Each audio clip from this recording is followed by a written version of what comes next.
No matter where we're from or what our culture may be, if you think about it, our experience from birth to death is marked by conflict. And we see this in every sphere and phase of life, from kids fighting over toys to adults fighting over politics. And this has been the case for centuries. But conflict is not only external. It makes its home in each of us as well.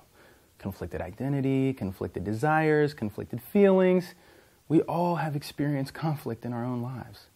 But what causes conflict, and is there an answer to it? The Bible says that the source of all of our conflict is rooted in our conflict with God. Our desire to put ourselves first instead of God creates problems when we bump into other people who put themselves first too. But what's stunning is that God's response is not to withdraw and allow us to consume ourselves. He actually launches his grand plan of conflict resolution. This is why Jesus came to earth. This Jesus, known as the Prince of Peace, came to end our conflict with God and with one another, to bring us back into friendship with God, and to teach us how to put others first instead of ourselves. Now, we certainly must admit that many well-intentioned religious people, Christians included, have done some pretty terrible things in the name of faith. I mean, crusades, inquisitions, transatlantic slave trade, colonialism, and a whole host of other terrible episodes they've brought shame on the Christian church.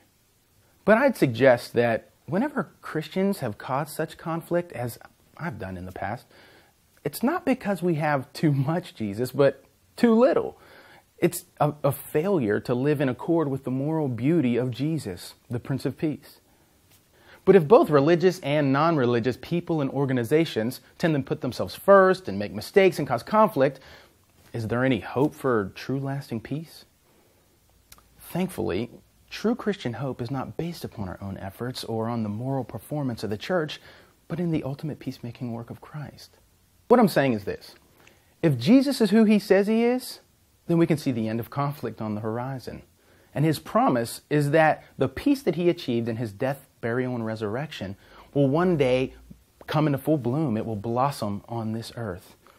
And one day he will return and bring that peace for which we've been longing.